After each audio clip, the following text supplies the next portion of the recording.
Hey, Reef Builders, welcome to Reef Therapy, session number 72. Lots of stuff to cover today. Mark is back. Hey. Back again. What's up, Mark?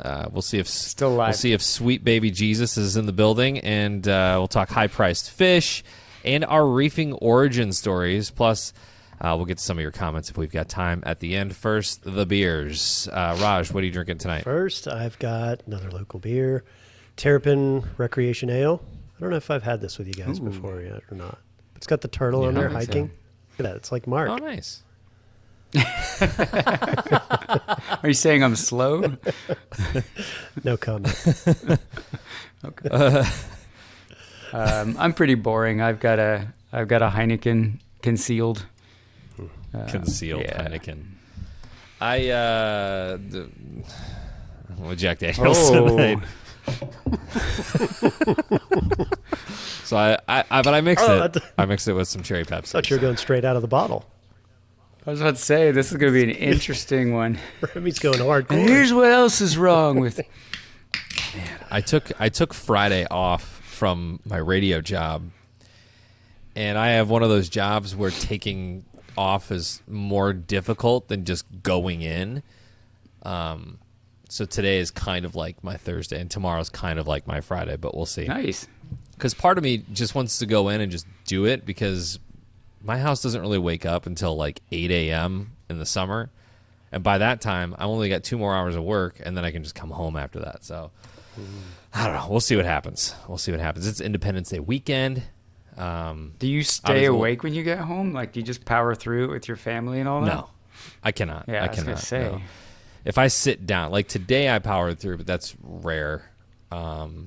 I've got a really comfortable couch down here, and I'll just get one of those big long blankets for 6'3" people, and I just lay down and take a little hour nap, and you're super groggy after that, and it's not a good decision ever, but I just can't function without a nap. So My wife has moved on my longer blankets on the couch. She doesn't like them. And now there's like a 4.5 foot blanket, and they're awful. They're awful. I get all kinds of stuff sticking out of it. I don't like it. I'm probably more like your wife, because both my kids and my wife have these big old blankets, and then it's like they sit on the couch and stare at their iPads, their phones, or the TV, and they nestle in like they're about to hibernate for 6 months. And I hate it, because when they're not sitting there, it looks like we've got like people crashing on our couch constantly. You know, like people come over, and you're like, the living room looks like somebody's sleeping there. Like I'm in the doghouse, and it's like, I had to sleep there last night. I had a bad fight with the wife, you know. And it's... I get that, but it's not like we have people coming over to the house randomly all day, every day. So, leave my blanket alone. I try to remind myself it's me that's the problem, right? It's the OCD. Like, I like uncluttered things, but that's okay. Let it go. And yeah, my favorite is how my wife will, whenever we do have people over, like I was just telling Raj, when people hear this, it will be the 4th of July, but we've got 13 people coming over to our house this weekend. To my whole side of the family, my brother, sister, their families are coming over, and my wife will like drape the like the little one of the blankets over like the couch and over the chairs and stuff. Like they were just like tossed there, and seconds after they're on the floor because they just kind of like fall off onto the floor. Yeah, do you see how I have my blanket nicely? Yes. That's perfect. For like 30 seconds, though, it looks like a page out of a magazine. So exactly. You have to take that picture, put it on Instagram, like, look at my house, just a random picture. All of 30 seconds. Oh, man. Apologies to the guy that just wants us to dive into reef keeping, because you brought up a thought that I've had for the last week of, and maybe everybody's experience growing up is different, but growing up, like, my house was a mess. I'd go sleep over at my buddy's house in middle school, play games, video games, hang out. Their house, I vividly remember, was just a freaking mess. Everybody's house was a mess. The kitchens were messy, and that was just life.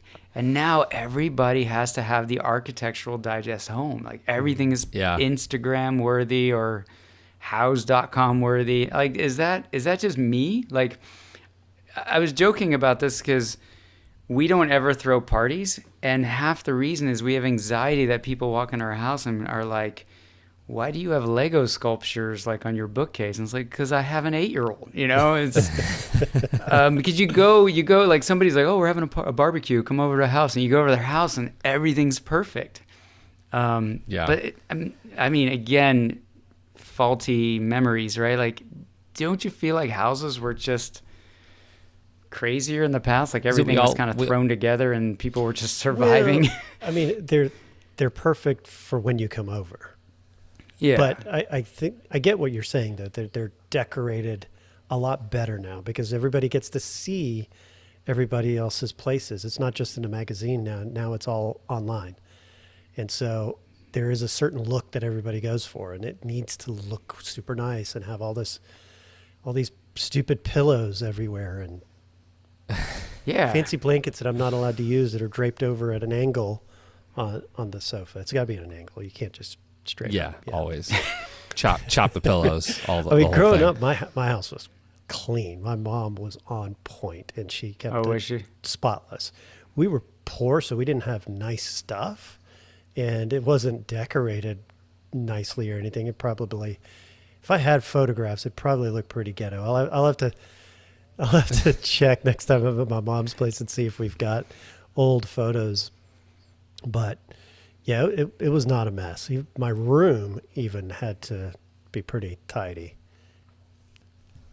Yeah. I've always heard you want to be the opposite of your parents. So my mom was always late to everything. So I'm always a half an hour early to everything. And I think that's the same for, like, our house was always a mess growing up.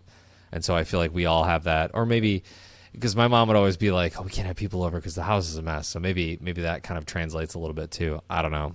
But my mom was real OCD about cleaning. And I think growing up in a clean house makes me less comfortable with clutter because I'm not used to it, right? So when my wife and kids have their blankets and, you know, they're battening down the hatches like they're going to live there in the apocalypse, I'm like, we're just going to watch a movie. Like, we could just sit and, you know, I'm not like her because I don't love cleaning, but I'm used to less clutter, I guess. They just want to be comfortable, Mark. Let him be comfortable. Yeah, I try to remember that the problem is me, you know. It always is. Taylor Swift over here. It always is me, so it's okay. She's the problem. It's you. Let's get into a little bit of tank talk. Mark, anything you got update wise, Regal wise? Yeah, so the Regal was dead when I came back from backpacking, and then yesterday I found my Flame Angel that I've had forever dead. So I hope it's not a pattern where I just slowly start to lose fish. I don't know why. I don't see any disease or parasites on any of the other fish, nor have I introduced anything really new lately. So I don't know what's going on. It's kind of weird. It's also kind of weird that it's, you know, angelfish. Maybe they had, you know, like angelfish get gill flukes and stuff a lot. I don't know. I have a wrasse in there that's happy. I've got a swallowtail angel, Genicanthus. He's good still, although I say that I better knock on the next weekend. So that's kind of a bummer. I'm wondering if it's you know, when you think about something and then it happens. So I was sitting there like, well, the Regal's gone. I could start moving, you know, my trackies and some of my fleshy LPS out of the basement tank up into the main tank. But then I was like, yeah, but that Flame Angel, he's still an X factor. He might pick on those fleshy corals too. And so I was thinking about that, and then he died. So maybe the universe was like, "Oh, let me help you with that problem." I don't know. I don't mean to make light or joke about a fish dying. I don't know what's going on. What's the typical lifespan of angels, like, or a flame angels, like what, 5 to 7 years or something like that? Have you had it that long? Yeah, I have, and I remember it was Cops. I don't know if I forget, John Coppolino. I remember a long time ago he's talking about, like, once they start to have that hump on their head. I don't know if you've ever seen that, like a very mature centropyge has like a I'll have like a little bit of a hump and a I don't know how to describe it, like a almost like a bump on their head and then like a slope. Yeah. You know, I remember him giving advice a long time ago about like don't grab that guy from the fish store because he's old. And yeah, possibly because my fish started to have that. You know, he's pretty well grown. But regal angels, the larger angels, I mean, the Nancy Aquarium in France, I remember back in the day reading about them having some of these larger angels for 30 years. So I don't know. It's probably me. I messed something up, or something weird's going on. Maybe my neighbor started getting a mosquito treatment, you know, which that has permethrin in it, and permethrin's not too good for aquatic life.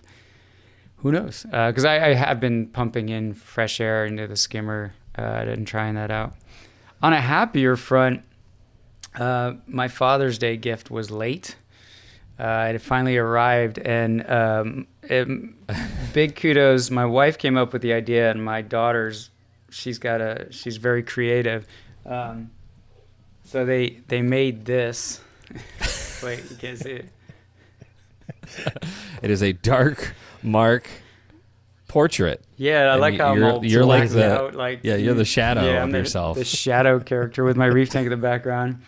They were highly amused by the commentary around that. I do cuss like a sailor at home, so they, you know, I'm sure they found it amusing that, you know, there's this, is it dichotomy? Is that the right word? Between like how one behaves in a podcast and how one behaves at home. And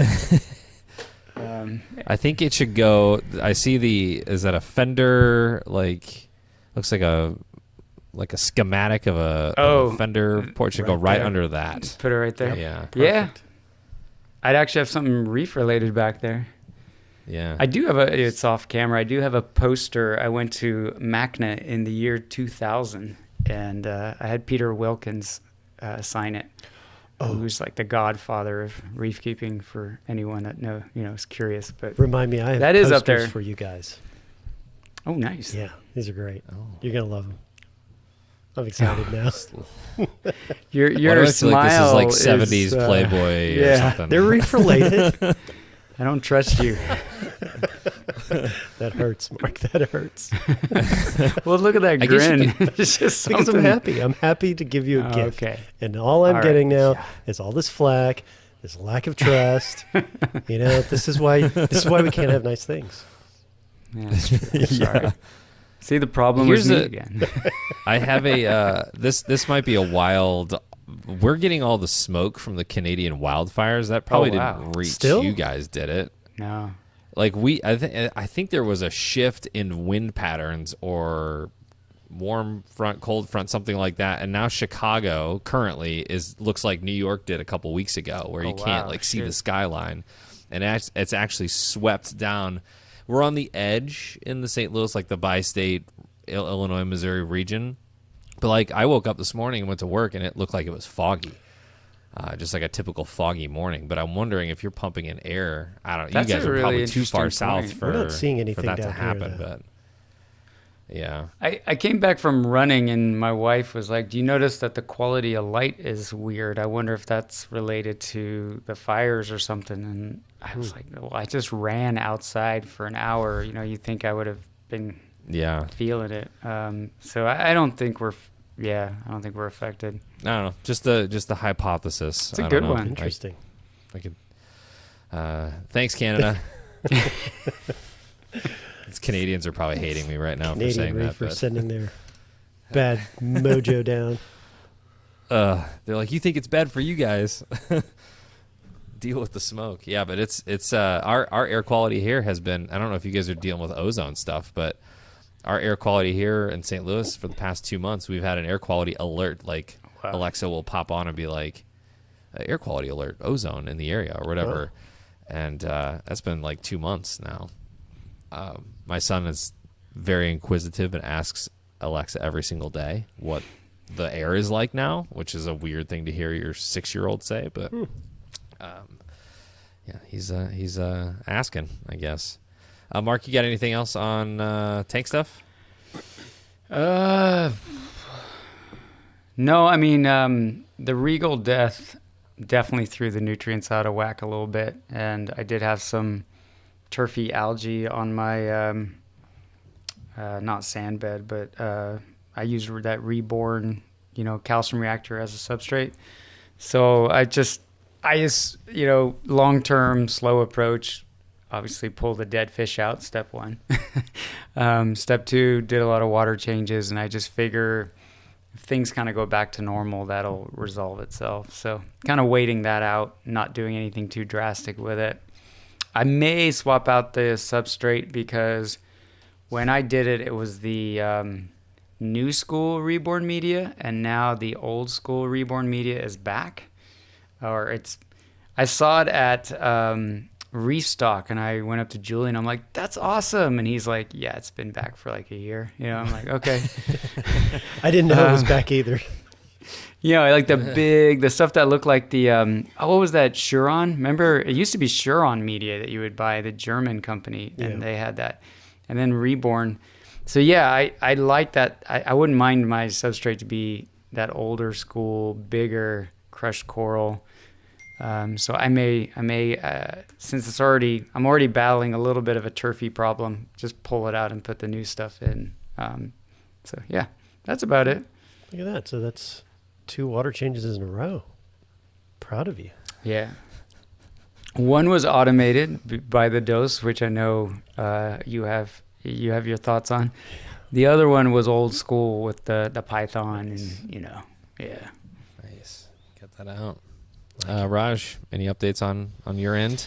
Well, I mean, I've been at the beach for a little bit, so I really haven't done a whole lot. But your video in the last therapy was pretty bad. Tough to work with, my friend. That was rough. That's corrected, by the way. Wow. as good as I could do. Yeah, I was not in a well lit room. I was outside in the what do you call it? The screened in porch, and Gotcha. that had the can lights, in the ceiling. So I'm sitting right underneath one to try and get direct light. I had grabbed a lamp from inside and put it close by to give some additional light. But that was the only, I mean, we had the bedrooms, but that was just, felt really weird to sit there in a bed and talk to you guys. So I didn't want to do that. That was kind of my only other option. Should have done it from like the swim up bar in the pool, I could have done that if it was during the daylight, but it was, it was late.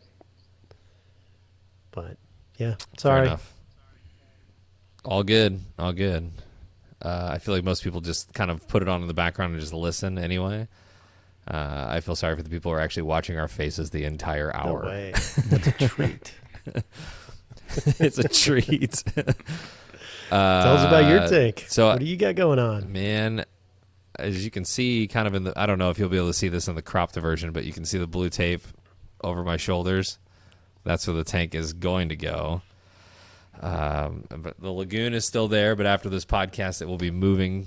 It's essentially like, it wouldn't be a Rubik's Cube, but there's like games where you would move the shapes around to Tetris. Get the colors to get like Candy Crush kind of thing going on down here. Tetris. There's like a Tetris thing going on down here. I got to move some things out of the way. Down here, I've got the trough ready to go. So I just need to get the frag tank taken down, which I don't know if you guys have ever had an emotional experience taking down a tank, but I feel like that might be it for me.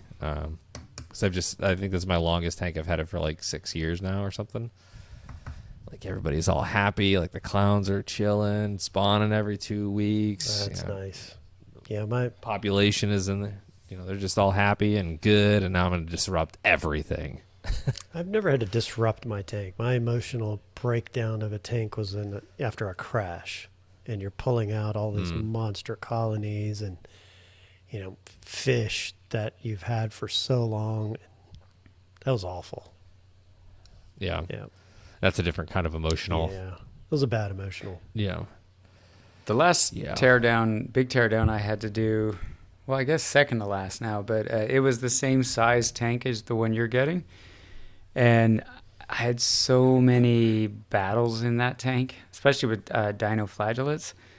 And then the day I decide, like, that room because I had a reef tank in the main part of the house, and then young kids, we wanted an area for them to play and have toys and make big messes.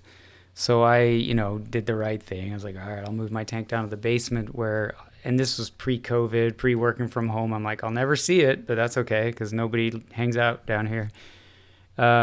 Anyway, so kids outgrew that room. Hey, let's put the tank back where, people can see it. And it's just the irony of that tank was such a struggle. And then finally, it's like I put the order in for the new tank. And then that tank just started jiving. Everything was beautiful. Everything was perfect. And then it's like, I got to tear this down and go back through the uglies and all the ups and downs and instability of a new system. And it just was kind of a downer I can sort of feel what you're feeling there of like, you don't want to disrupt something, especially when if it's like overgrown with algae, you're like, well, I got to reset this thing anyway, but yeah, it definitely still needs a reset, but I've had it for a while, and it's one of those emotional things in that regard, but just yeah, put on some nostalgic sad 80s music in the background on Spotify and just do it, cry a little bit. yeah well, you sent me a couple pictures of your 625 and it was beautiful. Thanks. Yeah, that thing looked awesome. That was right before Teardown, so in its prime. Damn it. Yeah. So yeah, I'm going through all of that right now. It's the game of Tetris is so real because it's like you can't like this thing has to happen before this thing can happen, and then this thing has to happen before this thing can happen. So I'm moving the lagoon to the other side. I'm keeping that one up for now, tearing the frag tank down, then building the stand, the Red Sea stand here. I hate flat pack stuff. I hate it with a passion. Like, there's no reason for a stand that big to be so compact. Ugh. Yeah. They're built so many things for my children that came in a box like this big that's supposed to be 6 feet tall. So I'm not looking forward to that. But and then I've got my family coming this weekend, so I want to make sure that stand is built and ready to go so that I can utilize my brother and my brother-in-law and free labor, my co-host's fiance to pull it down here, and gonna go get the suction cups from the local fish store and all that. So just a lot of labor right now. Are you breaking down the lagoon to move it, or are you just kind of dropping the water level and then moving it? I'll drop it. It's a 25, it's not going to be too bad. But I'll drop it most of the way. Like, I'll do a good water change and everything on it, and while it's low, I'll move it over to the other side. The unfortunate part is that every single one of my systems has a pair of clownfish in it, and I don't want to set up like dividers in this thing and all of that, so I'm just keeping that up for now. Fish that I've never met. Yeah. Man, I just don't want them to meet. I've got my assessor, my golden assessor in this lagoon, and I love that fish so much, and I don't want anything to happen to it. So until everything is stable with the new tank, will I think about moving any of that old livestock. Yeah. And I'm a little reluctant to do that anyway, but because this frag tank has seen every single pest known to mankind and probably still exists there. I'm really afraid of the giant bristleworms in that sump because I guarantee you there are some fat mamas in there. Yeah, you definitely can't have the different fish meet. That's worlds colliding. Do you remember the Seinfeld episode with that, where Jerry told Elaine to hit up what's his face's fiance, George's fiance, and then they went out and did something together, and George comes over and is like, "What the hell? Worlds collide. You're ruining everything." And it was fantastic.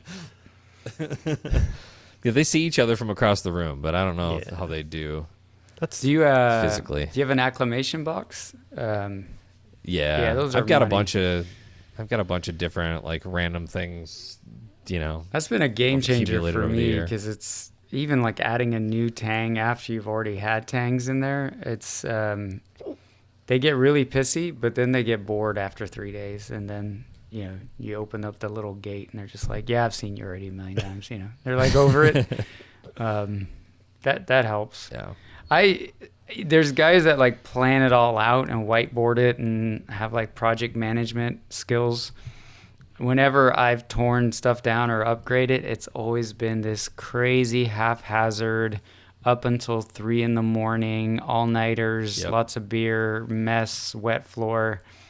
I'm very impatient. Like I just want to like oh, just get it done, and so I've never been good about planning stuff out like that. It just tends to be this crazy 3 days where my wife's like, all right, well, we'll see you, and think you'll eat dinner with us tonight? I'm like, no, I don't know time to eat. I'll just, you're eating while you're, I don't know.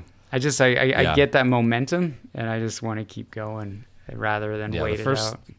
The first couple of videos that I did for the Reef Builders channel, Doug and Paul's Reef. Paul was the one with the Eco Wheel, and Doug was the one with the like super elaborate system for his 300. Doug is a pharmacist by trade, so he's very detail oriented, and Paul had like I think he went to either Purdue. I think it was Purdue.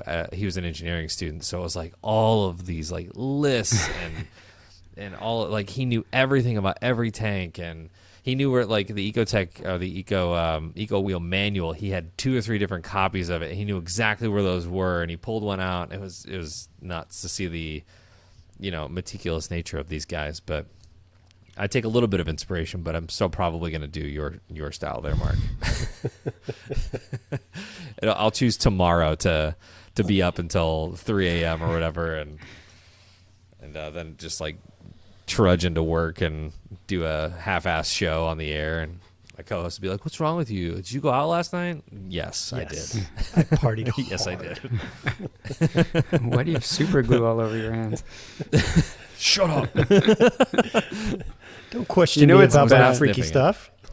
Yeah. It's bad when you're like reading the PVC glue, like how soon can I run water through here? Like, is it really like, like 2 hours is good, right? Like I could probably just start moving stuff. I've done that where I'm like, how toxic is it really? Can't be that bad. Yeah. So one of the big articles that we've got on the Reef Builder site right now is, and it kind of caused a stir on Facebook as well, the koi tang article that Jeremy posted, and there were a couple that came up on the market recently for that $29,000 to $32,000 price range, and just before the podcast you had sent us one, Mark, and I think he referenced it in the article, that same one. It's really? It's like white mainly, and then it's got some yellows and blacks in it or whatever. But is a koi tang, or really any fish, worth $30,000?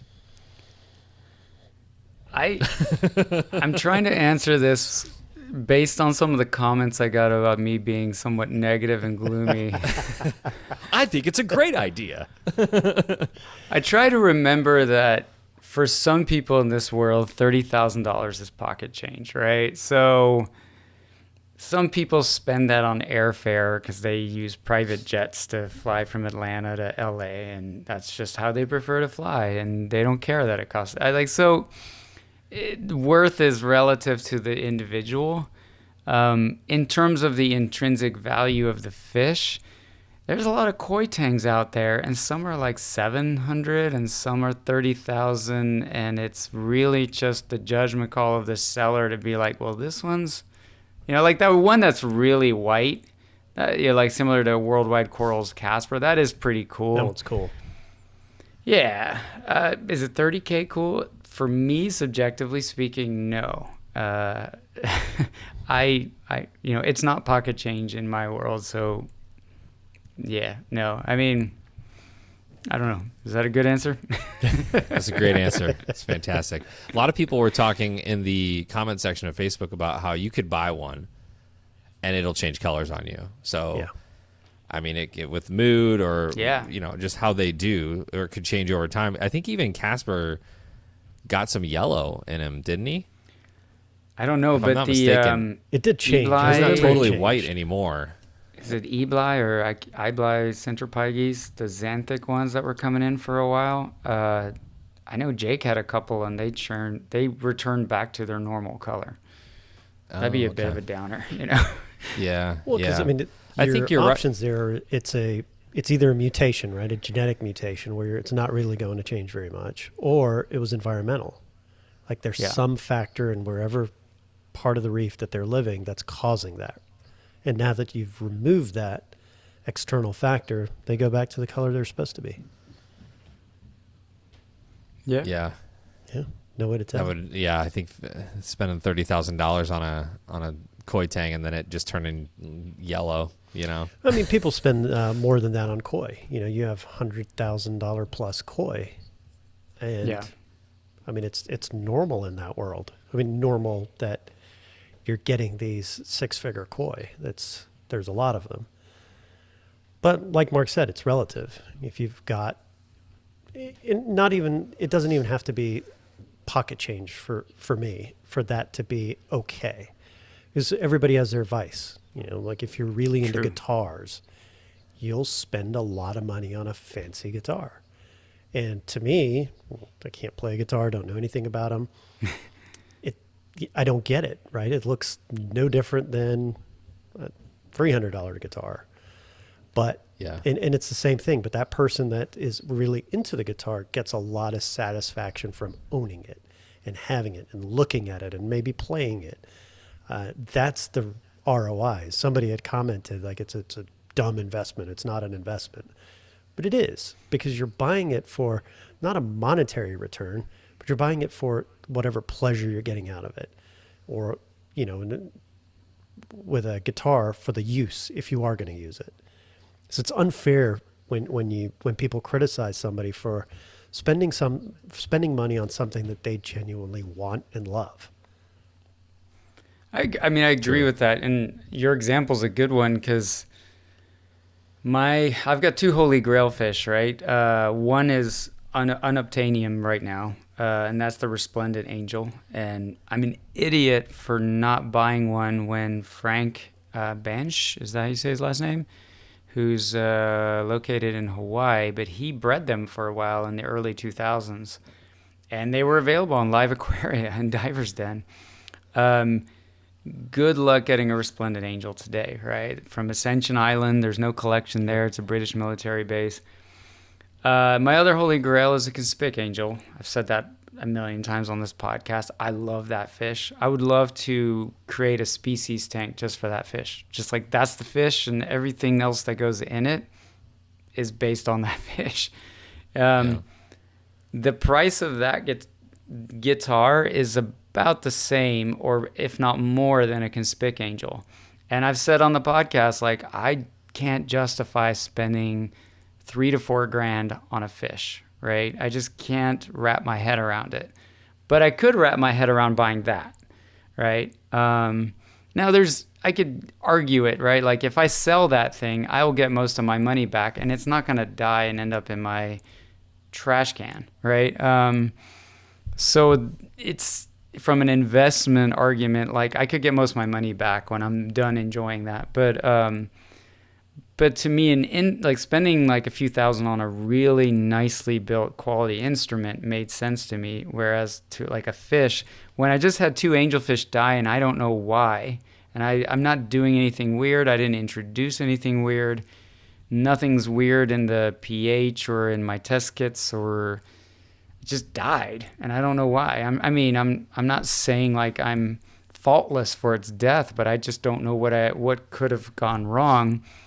That happens to a $3,000 fish, I'm going to be really upset about it. You know, some people wouldn't. Some people would be like, well, you pay for the experience, and you know, you experience keeping a fish for 3-4 years, and that's okay. So I mean, if something happened to your guitar, you'd be upset too.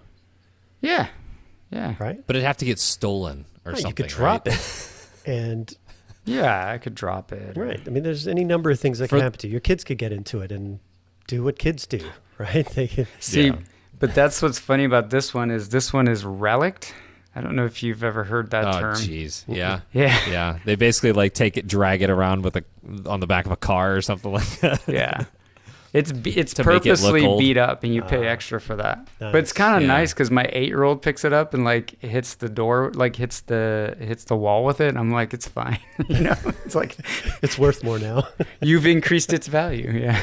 Is it for those guitar heads out there? Is it a Fender Stratocaster? Yes.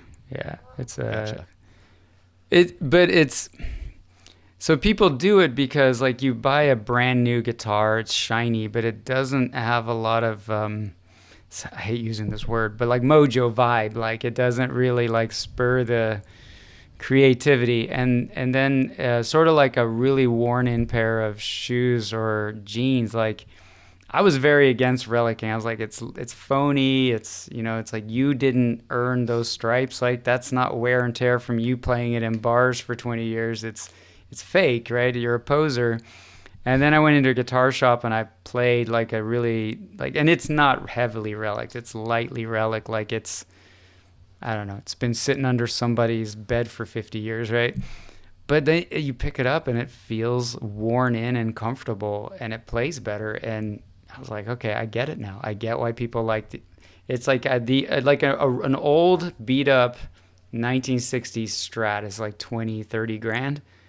Like that Koi Tang, right? I can't afford that. This gives me the same somewhat experience of something that's broken in and plays well for $3,000. Okay, you know.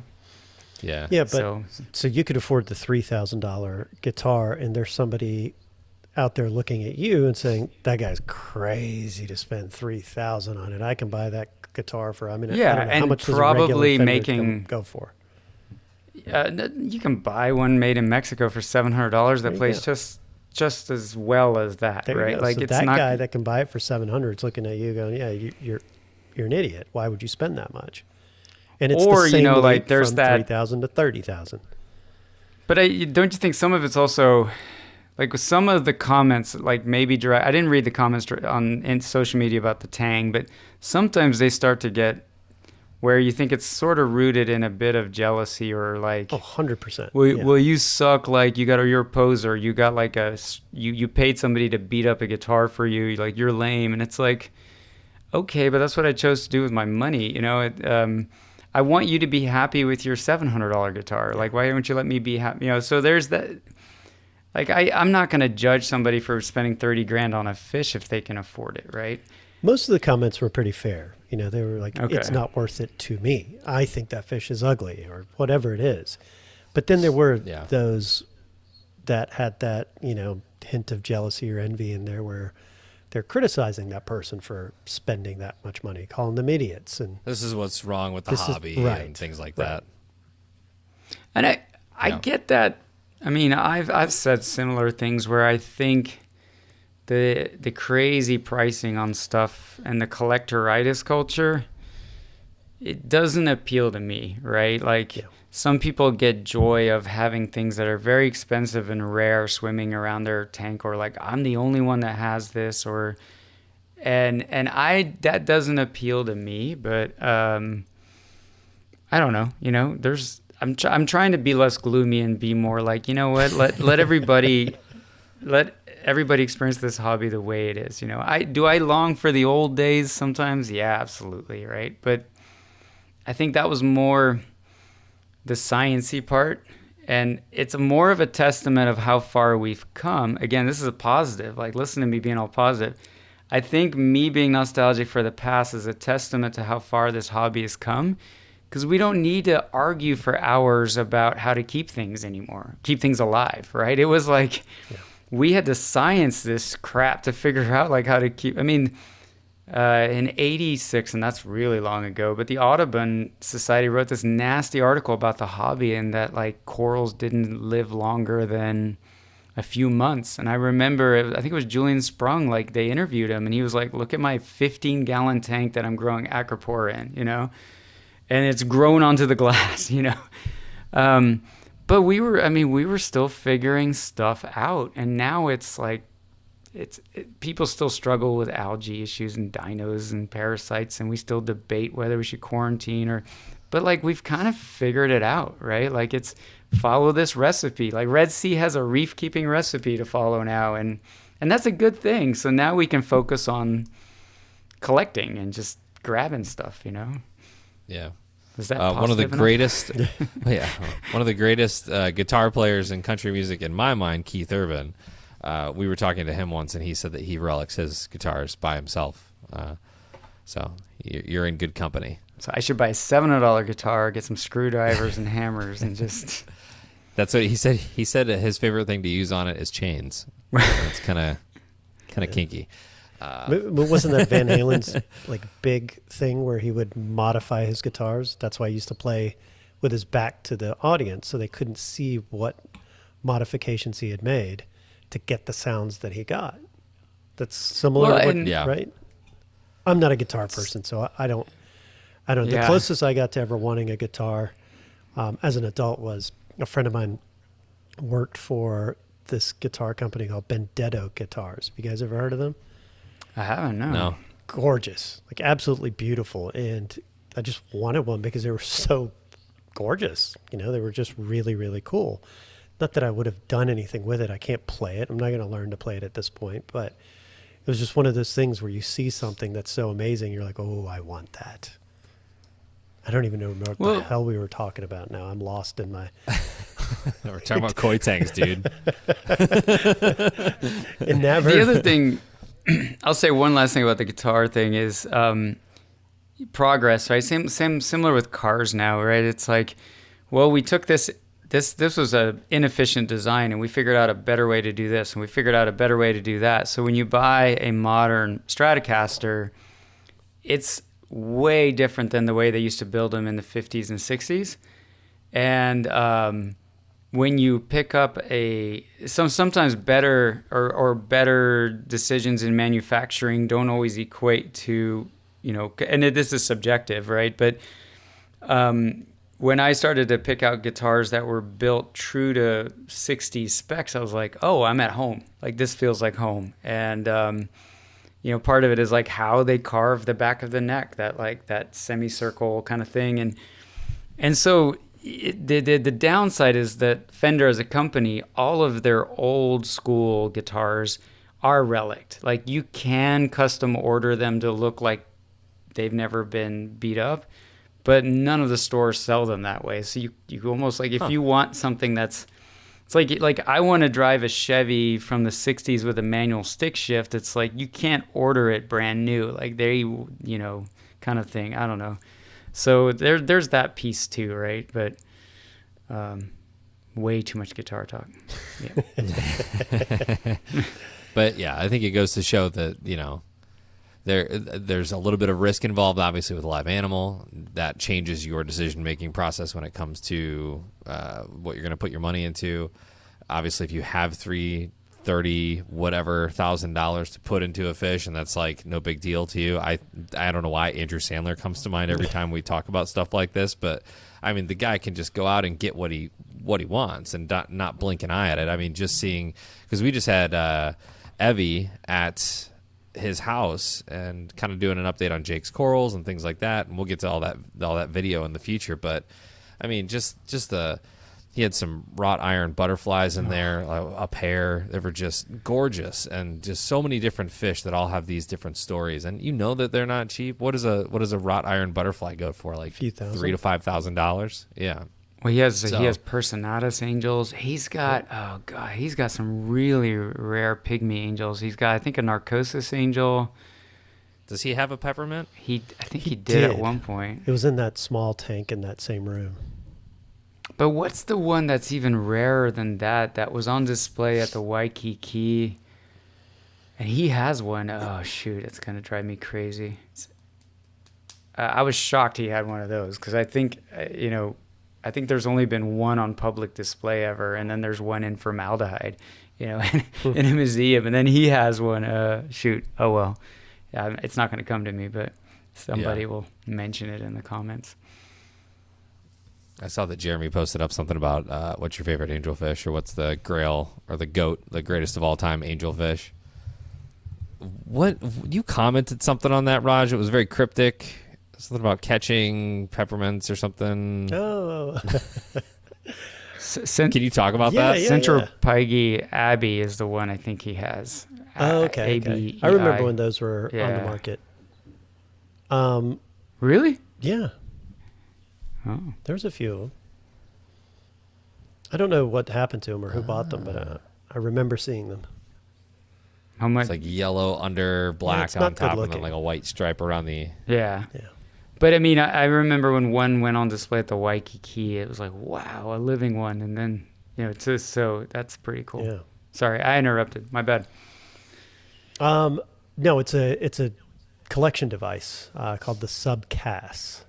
And Matt Wendell, when he was working at the Steinhardt Aquarium, he actually, took the lead, designed this thing and we worked with him, went back and forth with all these prototypes and different versions. And he was hand making his prototypes at first. And then, we got involved and helped him kind of polish it out a lot better and make the tolerances a lot tighter that they need to be. And this allows you to catch those deep water fish and actually bring them up alive.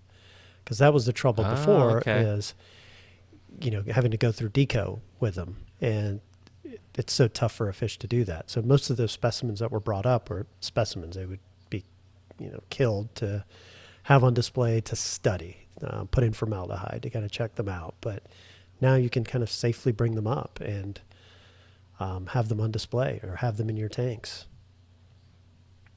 Yeah, I'm looking at it. It looks like you guys might have just taken inspiration from an RODI chamber.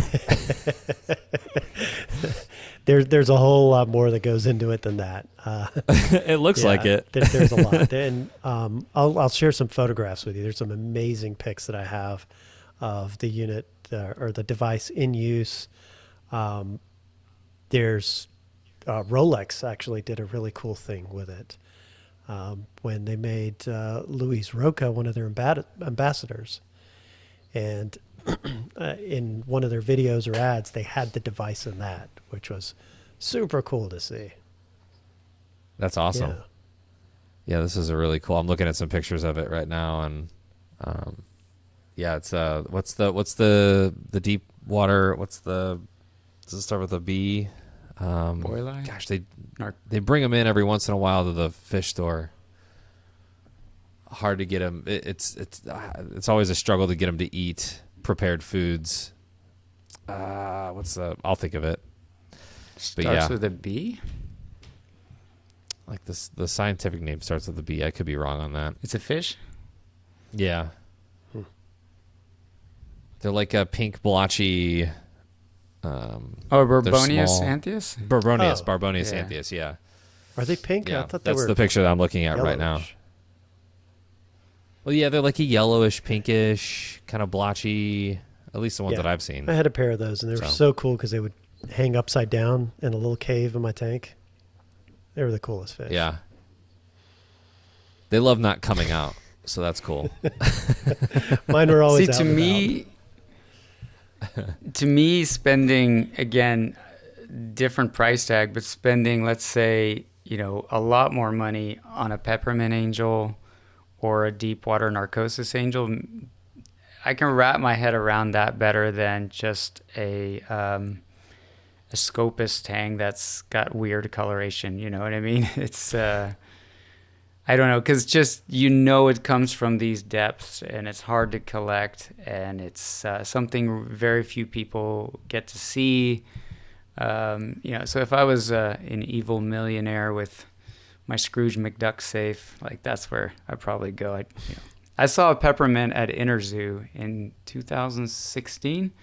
De Jong Marine Life brought it there, and that was awesome to see one in person. That was like, well, I'll only ever see that fish in pictures, and then to see one just poking around in the rockwork was like really cool. That's cool. Yeah. So all your opinions are valid to some degree. I saw, so we always post stuff on our radio station Facebook page on the daily, and gosh, you want to talk about a cesspool of just haters and trolls and people that don't like life. There was somebody that hit the nail on the head so hard. We were talking about Ryan Seacrest and how he just took over for Pat Sajak, or he's the next in line for Pat Sajak on the Wheel of Fortune. Boy. And so we posted up, what do you think of this? You know, and everybody's like, oh, hey, you know, whatever, change sucks, blah, blah, blah. But there's this one guy that goes, it's the internet. So 90% of people won't care, 5% will like it, and 95% of the comments will be from 5% of those who hate it. I go, that is like every Facebook post of all time. So, but yeah, there's always the one guy. We all know the guy who's just going to hate. Just going to throw out the hate. What is the, there's a term for this, but if you want the right answer to something, don't ask the question, but present the incorrect answer. Because if you just ask the question, it's highly unlikely that somebody's going to respond back and give you the right answer. But if you put a false statement out there, you'll have 1 million people chime in and be like, you're a moron. This is what it actually is. And there's a phenomenon. It has a name, and I can't think of it, but it's exactly that, right? People will dive in to tell you how dumb you are and how wrong you are, but they won't come in to help you. Yeah. Man, isn't that the truth? It's a good way to do it, yeah. It's great. You start seeing a bunch of wrong information on the Reef Builders Facebook page. We're just fishing. There's I guess one other thing I wanted to talk about before we get to some comments is just your origin story. I feel like we may have popped into this. I know a lot of people know Mark, and you know, you've been on this podcast since its inception for the most part, right? But what are, like, as a part of a character building exercise, what's your origin story into the hobby? Obviously Raj, you're pretty ingrained from like a business perspective now, but how did this all start for you? Gosh, we had a guppy tank when I was a kid, and I was mesmerized by these things, and mesmerized that they would reproduce so readily and easily. And you know, you would start off with just a handful, and next thing you know, your whole tank is full of them. And we had this cool little divider thing that when you saw your pregnant guppy, you would put it in that little, I don't know, pregnancy tank, and all the babies would float through the bottom, and you would catch them in this other part of the tank. And then you release the mother back in, and you raise the babies, put them back in your tank, and you know, the whole cycle just keeps going. And to me, that was the coolest thing. And I would sit there as a kid and just watch these things. And that tank was just in the house when we got the house. So it was something that was inherited. It was built in. It wasn't huge, but it was there, and it was really cool. And then we never had a tank again. So I didn't have an aquarium until I got to college. And in my apartment, I was like, man, I want an aquarium, but now I'm going salt. And so I went down to the local fish store. They set me up with a 29-gallon, made that my reef. And that's where I started learning, and I read everything. I was geeking out on just research. And back then, you know, this was late 90s. There wasn't that much on the internet. And what was on the internet was mostly just garbage. Garf was a really big source for me. I learned it, like I read everything they did. Terrible website, but lots of great info. Garf at geocities.com. Angel Fire. That's right. Yeah. You know, Fenner, great resource. Read all the books. Any book that was out, I would read. But I was in college, so I had access to the university libraries where you can go in and read actual, like, legit papers and things like that. So really started geeking out at that point. And it wasn't supposed to be a business, but graduate, you know, you start making some real money, and you're thinking, or I'm thinking, I want a big ass fish tank. Like, that was it. And I'm shopping for a house. Everything revolved around, is there a cool space for this big aquarium I'm going to do? Those are some great houses, but they didn't have a cool spot for the tank, and I walked out. And I was like, nope, it's not going to cut it. Agent was not happy with me about that stuff. Like, I was super difficult to work with. Still are. Well, you know. But that was it. I mean, I was just a hobbyist, and I wanted a big aquarium, and went through and bought everything. Everybody that was making equipment, all the major manufacturers, you know, Germany, Italy, bringing all that stuff in.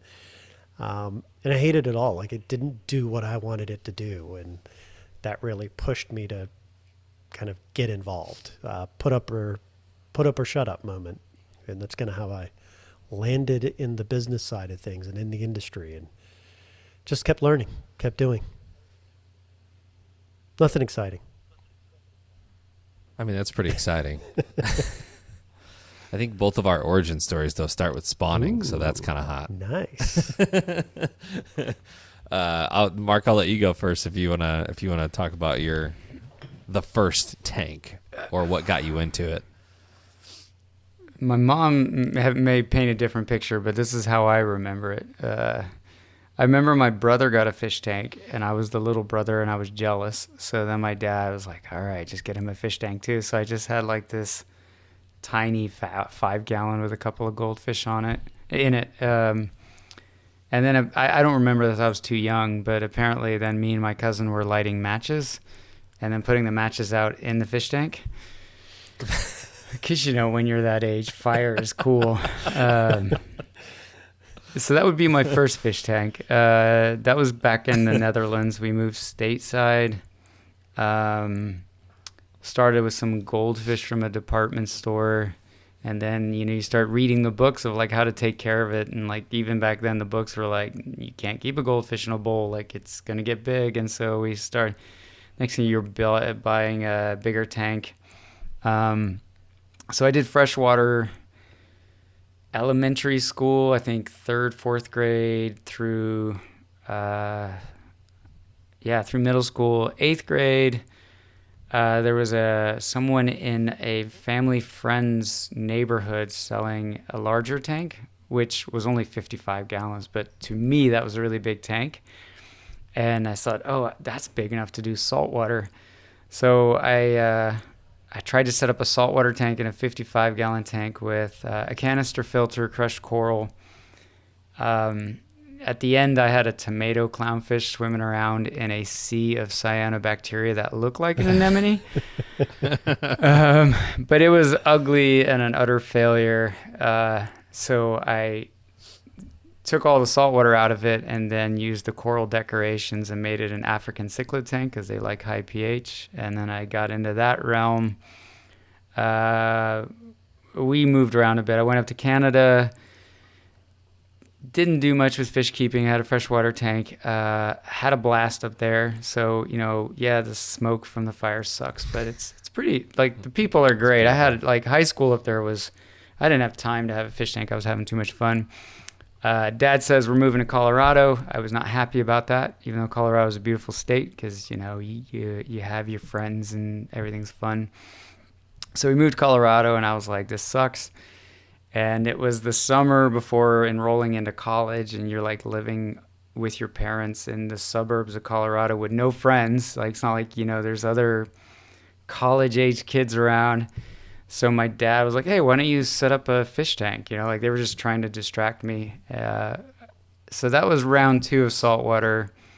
I remember going to Denver International Airport, which was newly built, and picking up Florida live rock that the guy like called me that morning, like, I'm on the boat, gonna go grab it now, like that was when they were allowed to, not, this was pre live rock band before, sure you could, that stuff was awesome, dude. It came in and it was like, Halimeda and sponges, and anyway, put that all in a tank, ended up with like 20 urchins out of the live rock and fish that I didn't buy. And it was just a really cool experience. It had a skilter on the back for anybody that remembers.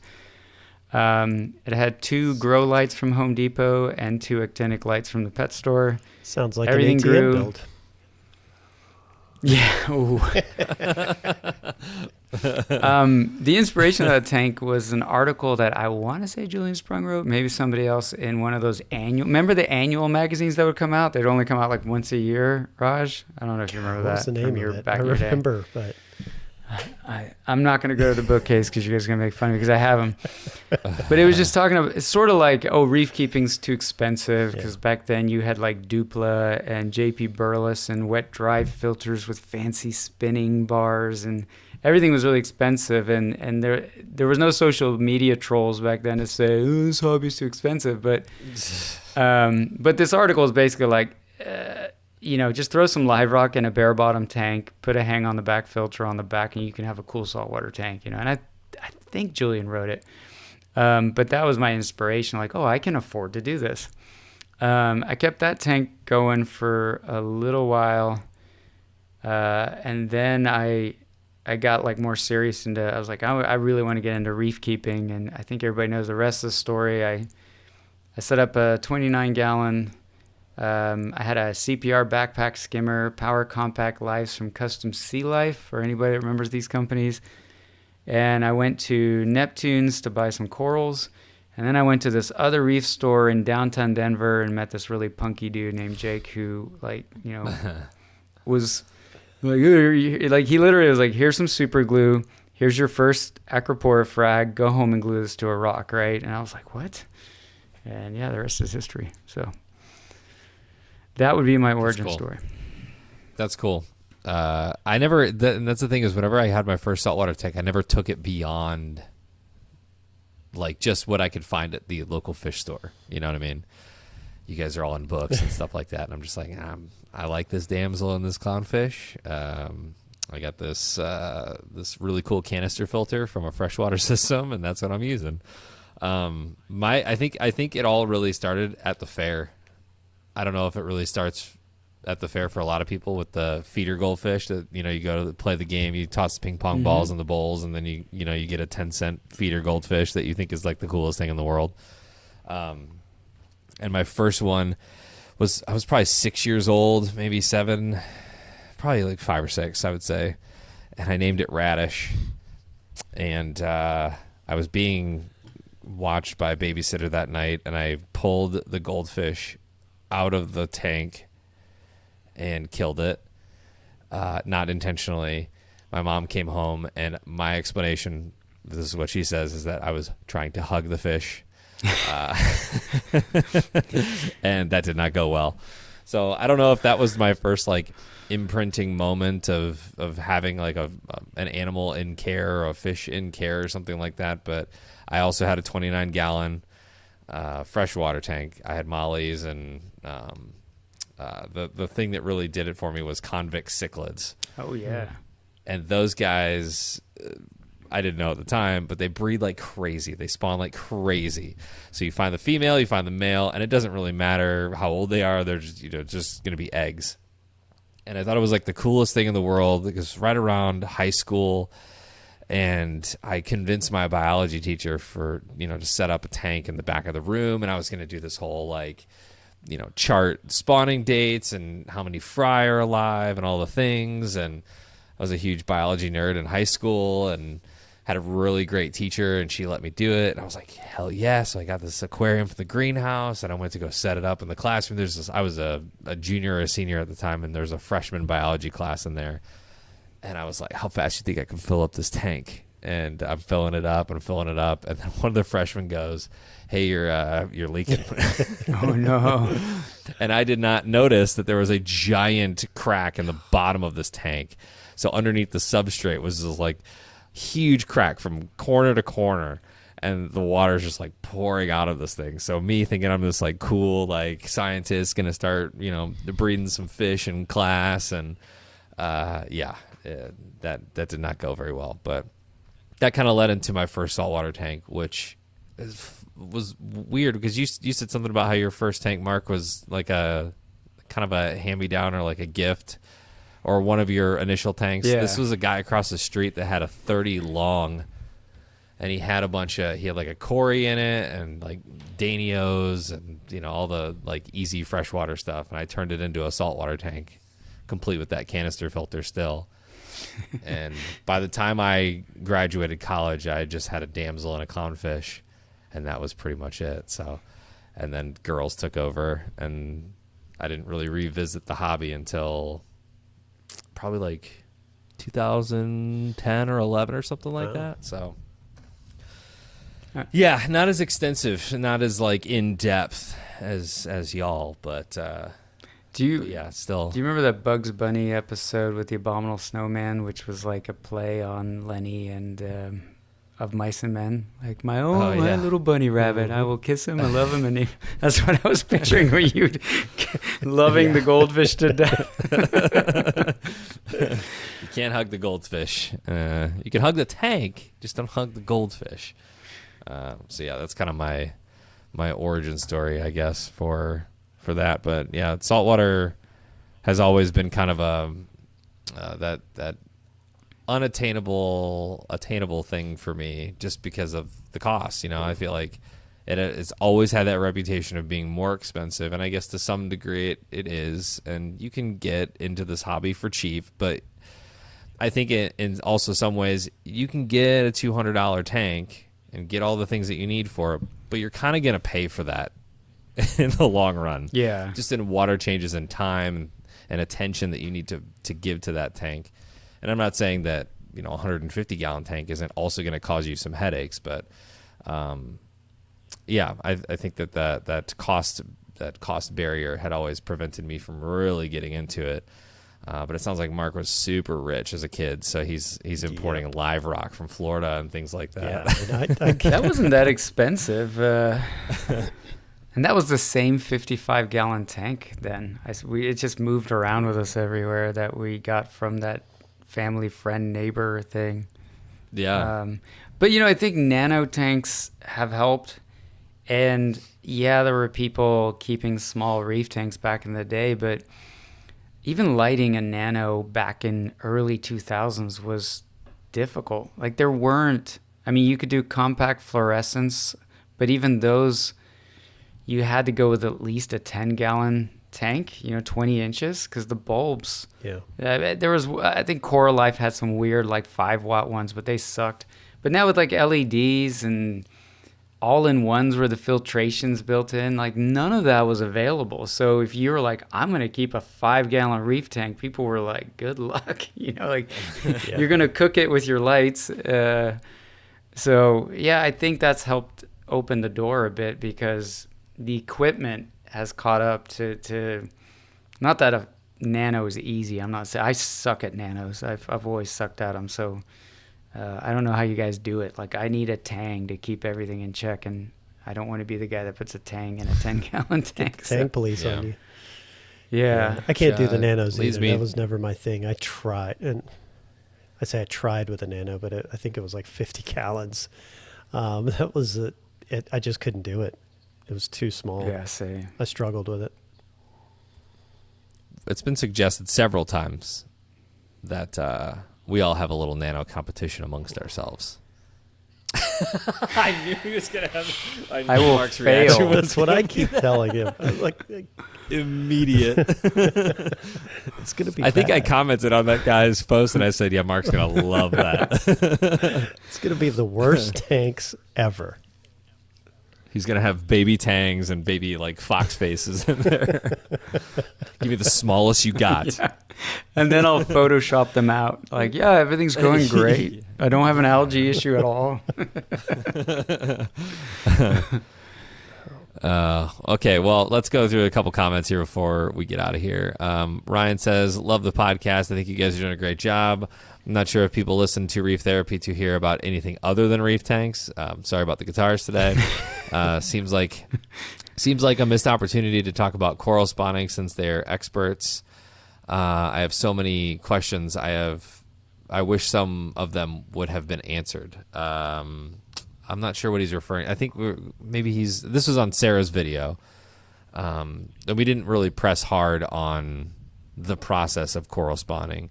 And I think I want to in the future, but I think that we need like a Jamie Craggs on with us or something to do that, because I think he's got a lot of the answers. I've read through his paper recently, and it's totally doable. I think my only questions are, because the tank that they used, the broodstock tank that they used, was 200 gallons with a sump. Does it have to be that big? And then I forget what the other question I had was. Does it have to be totally, like, does the ambient light have to be totally filtered out now? Because he said he was doing this in his kitchen. So I don't know if it's that much of a factor, because I remember the first time I heard about this, you had to have the tank in totally blacked out room with no ambient light. Just has to be the light from the program that you set for Indo or Great Barrier Reef or whatever. But yeah, there's a lot of questions I have too. Because I want to try it. It's on my goal Craig sheet. Said he will come on to start by the end of the year, and he will chat with us. So yeah, that'd be awesome. Figure out a time and do it.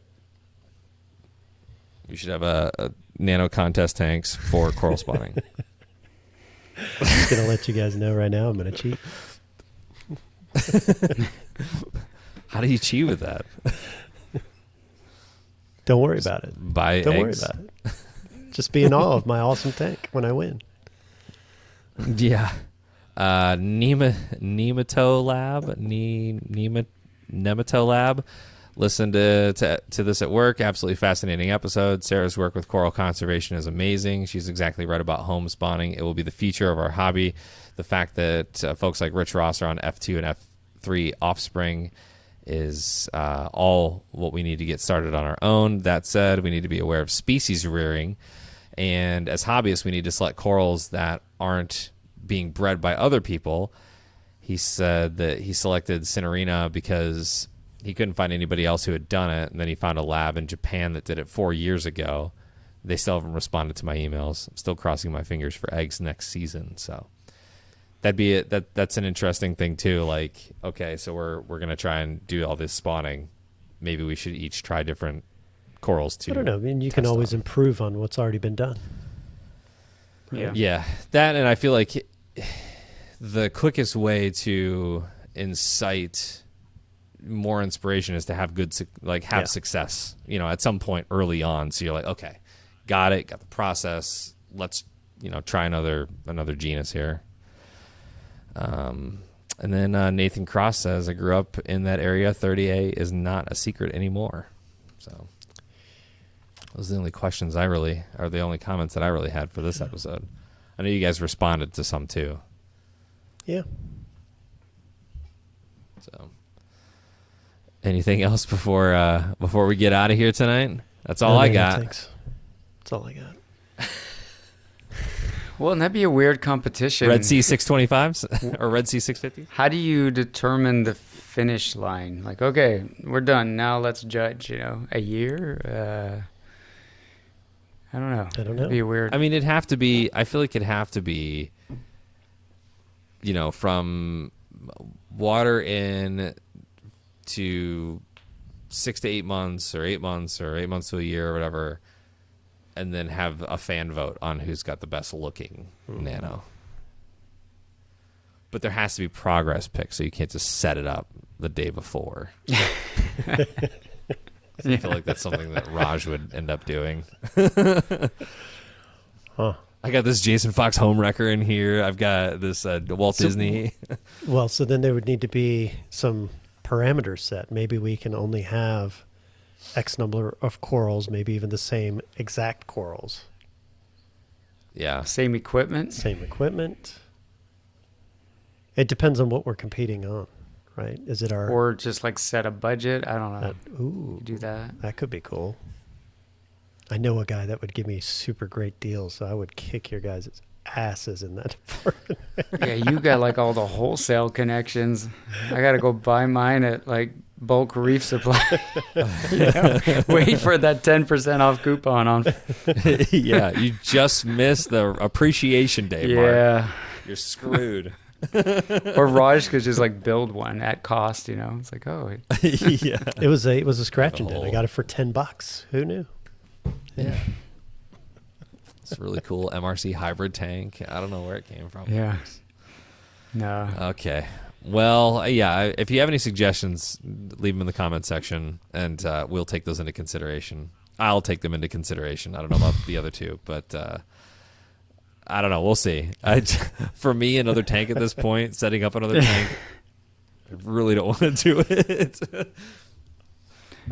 So, yeah. Well, Jake had that where he was like, let's both set up a tank that's not expensive, because again, the endless debate of whether the hobby is expensive, and I was like, I I don't want to do that. Yeah. It's like this. I have a tank that's not that expensive if you think about it, but down here in the basement. But it's like I don't want to set up a tank with a skilter and cheap crappy lights and be like, see, like it's like it's certainly doable, and there's plenty of people that are doing it. So I don't know. I don't want a nano. I just don't want one in my house. So now I got to set up a nano and take care of it. It's like when my daughter got a pet lizard and got bored with it a week later, and like now I own a lizard. I don't want to do it.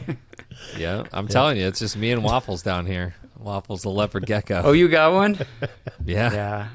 I had one when I was a kid. So my the other extension of my room was a saltwater tank, 2 freshwater tanks, 2 leopard gecko tanks, a parakeet, a cockatiel, and I think that's it for the animals. All in your bedroom? Dude, the girls. I was about to ask, like. They walk down and they're like, Dr. Doolittle, hot. Yeah. I like this. That's intense, man.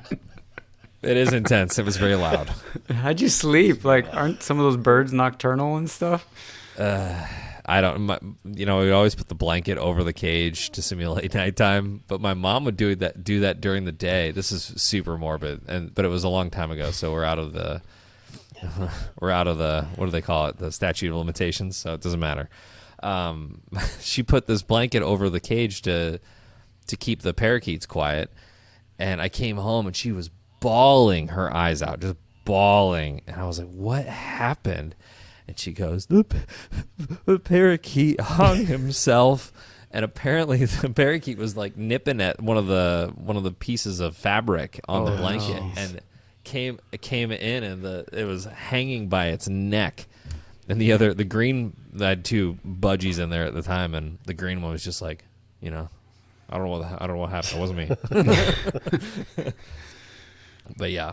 I was a regular Dr. Doolittle in high school for sure. We were talking about our moms being obsessed with cleaning. My mom vacuumed like every day. Yep. And I had I just bred some African cichlids, and I had like the fry in a little 20-gallon tank on the ground with a heater, plugged into a thing. And she came in to vacuum my room. I wasn't home, unplugged the heater so she could plug the vacuum in, vacuumed everything. Filters turned off. Everything got turned off, and like all the fry died. And I was like, what? So, thanks, Mom. Yeah. See, I was too poor to have any of that stuff, so I didn't kill anything. We had nothing. But you make up for it now that you're rich. Right? Just like, something like that. Whenever Dark Mark comes up, you need to be Dark Mark and hold that poster up every single time. All right, guys. Well, thank you for joining us. I appreciate it. If you have any questions for Mark or Raj or myself, you can put those in the comments section below. We do a pretty good job of getting back to people in the comments section. If you're listening to the audio version, just hop on over to Instagram or YouTube and ask your question there. We'll do our best. But if you need an ICP test, obviously icpanalysis.com. He just did, not to make this longer, but they just tested some water from the Bahamas. Did you see that? That was pretty cool. Clean test results, I gotta say. Very nice. That's linked up in the Reef Builder stuff right now. But if you want, an ICP analysis has their own Instagram page. You can check that out. They posted that photo up. I thought it was pretty cool. I was like seeing ocean water. What does ocean water come in on at an ICP test, and pH and alkalinity and all that kind of stuff. So, all right, guys. Until next time, we'll see you. Appreciate your time, and bye. Bye. bye.